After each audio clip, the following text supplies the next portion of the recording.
Two wheel power transmission রিয়ার axle.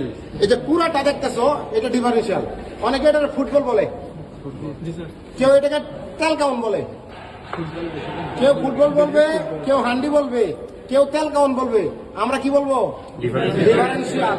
যদি আর একটু long করতে চাই তাহলে বলতে হবে differential gear box. Differential gear box engine শক্তিতে উৎপাদন করবে, সেই শক্তিটা চালক প্রক্রিয়াজাত করবে গিয়ার বক্সের মাধ্যমে। গাড়ি কি সামনে দৌড়াবে না পিছনে দৌড়াবে? গাড়ি ফাস্ট গতিতে দৌড়াবে না লাস্ট গতিতে দৌড়াবে? এটা কার মাধ্যমে করবে? গিয়ার বক্সের মাধ্যমে। এবার গিয়ার বক্স থেকে শক্তিটা প্রক্রিয়াজাত হয়ে ডিফারেন্সিয়ালে ঢুকবে। এখন ডিফারেন্সিয়াল ও হলো সুবিধাবাদী। ডিফারেন্সিয়াল সুবিধাবাদী, যে স্পিড দিয়ে শক্তিটা এখানে ঢুকছে, স্পিড যতটুকু আছে, টর্ক যতটুকু আছে, ডিফারেন্সিয়াল আসলে স্পিডটা কমবে, টর্কটা বাড়বে।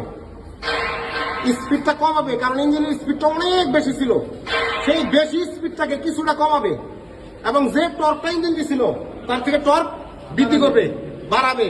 বাড়ানোর পর এই ডিফারেন্সিয়ালে এই যে দুই দিকে শক্তি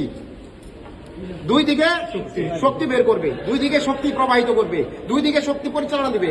তবে কখন কাকে দিবে? যেদিকে সুবিধা বেশি পাবে, এই জন্য ওরা সুবিধাবাদী বলা হয়।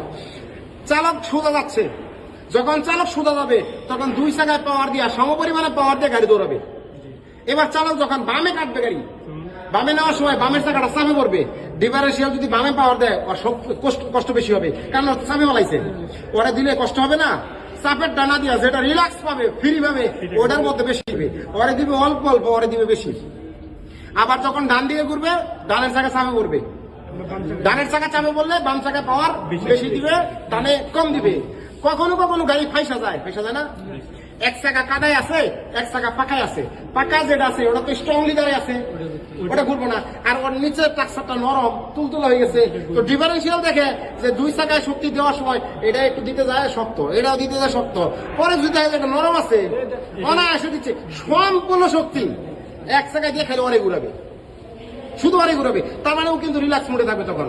আর তখন আবার চালক যারা আছেন জ্যাক আপ করে চাকাটা উঠায়, নিচে এই কাদামাটি গুলো সরাইয়া পরে ইট বালি খোয়া যায় কিছু দিয়ে ট্রাক্টরটা শক্ত করার পরে আবার স্টারিং এ গেছে, স্টার্ট করছে, গিয়ার লাগাইয়া। ডিফারেন্সিয়াল তো আগের বার দেখছিল এটা সহজ নরম, এটা গুতা দিয়ে দেখবে কি শক্তির একটু ধাক্কাটা দিয়ে দেখবে এটা শক্ত হয়ে গেছে।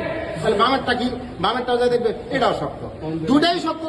তখন সে বাধ্য হইয়া কিছু করার নাই, দুটাই সমপরিমাণে পাওয়ারটা দিয়া এই যে গর্তের থেকে, এই খাদের থেকে, ঘালের থেকে কষ্ট করে কানতে এটা সামনে দিকে নিয়ে যায়।